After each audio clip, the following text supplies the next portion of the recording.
오늘은 60세 이상 어르신들 사전 예약 마지막 날입니다. 이제까지 74.9%의 예약이 이루어졌습니다. 백신 접종 예약을 100%로 올려서 하루빨리 집단 면역을 형성하고 특히 사망률이 높은 60세 이상 국민의 빠른 백신 접종으로 나와 가족의 건강과 생명을 지키는 일에 동참해 주시기를 간절히 바라는 의미에서 이 자리에 섰습니다. 우리 국회와 정부는 보다 빨리 집단 면역이 형성되도록 접종률을 최대한 높일 수 있는 방안을 마련해야 합니다. 미국도 잘못된 정보를 접한 일반 국민들이 백신에 대한 불신이 생겨 접종을 꺼리기 때문에 접종률이 정체되는 현상이 발생했습니다. 우리나라도 백신과 관련한 잘못된 정보가 많이 돌아다니고 있습니다. 가격이 높으면 효능이 높다는 얘기도 있습니다. 사실이 아닙니다. 백신 가격과 효능은 비례하지 않습니다.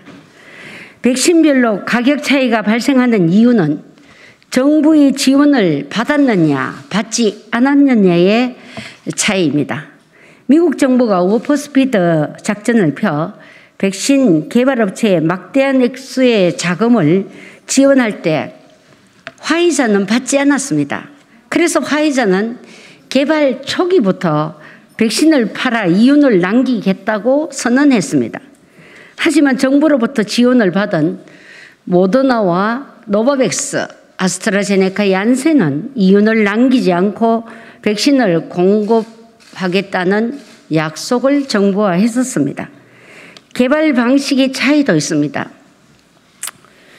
화이자와 모더나는 mRNA 방식인 새로운 방식이고 이에 비해 아스트라제네카와 얀센 그리고 노바백스는 전통적 백신 생산 방식을 이용했습니다. 전문가들은 백신의 생산 방식과 가격으로 효능을 평가할 수 없다라고 이야기합니다. 국민 여러분들께서 꼭 이 말씀을 전문가의 말씀이기 때문에 믿어주시고 안심하고 백신을 맞으시기 바랍니다. 정부도 백신 간 효능 차이가 없으므로 빠른 접종으로 집단 면역을 형성하는 것이 중요하다고 연일 발표하고 있습니다. 더불어민주당 소속 만 60세 이상 국회의원 48명은 국민들께서 안심하고 백신을 접종할 수 있도록 가격이 저렴한 아스트라제네카 백신을 사전 예약해 맞는 캠페인을 시작했습니다.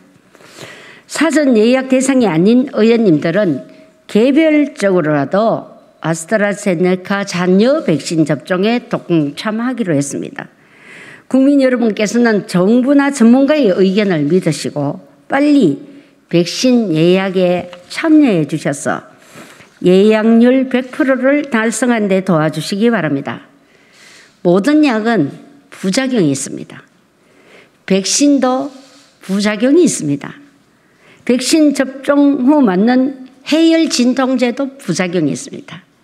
여러분들이 아플 때 먹는 항생제도 부작용이 있습니다.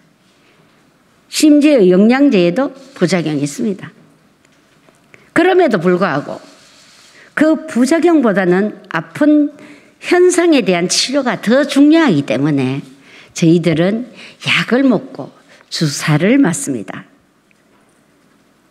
코로나 확진자가 확진에 걸려서 몸이 망가지고 사망하는 것보다는 가벼운 부작용을 감내하고 백신을 맞는 것이 더 현명하지 않겠습니까? 부작용은 누구나에게만 나타나는 것은 아닙니다.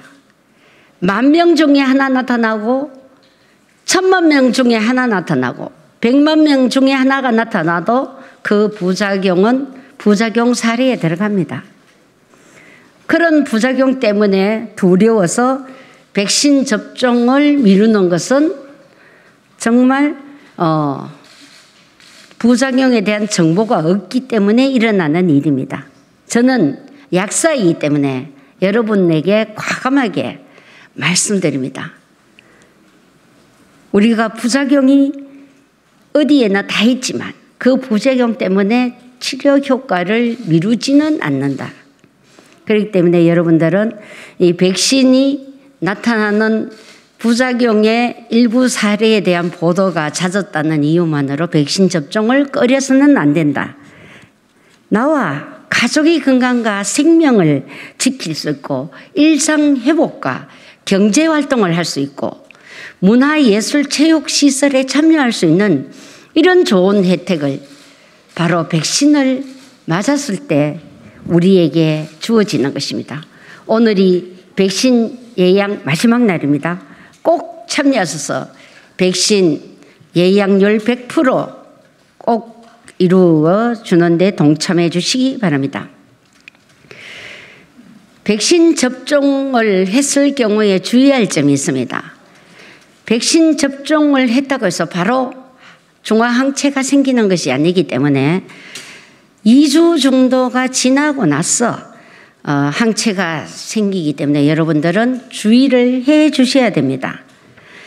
우리는 인센티브 도입으로 백신 접종률 제고에 큰 도움이 된다는 사실을 이미 확인했습니다.